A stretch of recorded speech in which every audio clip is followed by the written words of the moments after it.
அண்மை செய்தி. வங்கதேசத்தில் முகமது யூனுஸ் தலைமையில் இடைக்கால அரசு பதவியேற்றுள்ளது.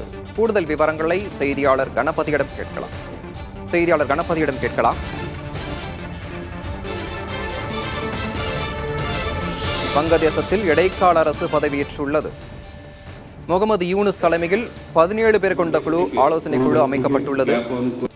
வங்கதேசத்தில் வன்முறை காரணமாக ஷேக் ஹசீனா நாட்டை விட்டு வெளியேறிய நிலையில் இடைக்கால அரசு அமைத்து பதவியேற்றுள்ளது.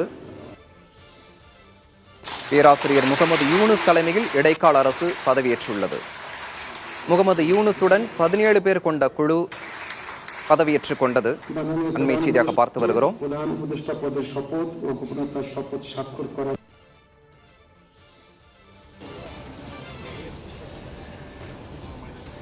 வங்கதேசத்தில் இடைக்கால அரசு பதவியேற்றுள்ளது. முகமது யூனுஸ் தலைமையில் 17 பேர் கொண்ட ஆலோசனை குழு அமைக்கப்பட்டுள்ளது. ஷேக் ஹசீனா நாட்டை விட்டு வெளியேறிய நிலையில் இடைக்கால அரசு அமைந்துள்ளது. வங்கதேசத்தில் வன்முறை காரணமாக ஷேக் ஹசீனா நாட்டை விட்டு வெளியேறினார். কর্তব্য বিশ্বস্ততার সহিত কোনো ব্যক্তিকে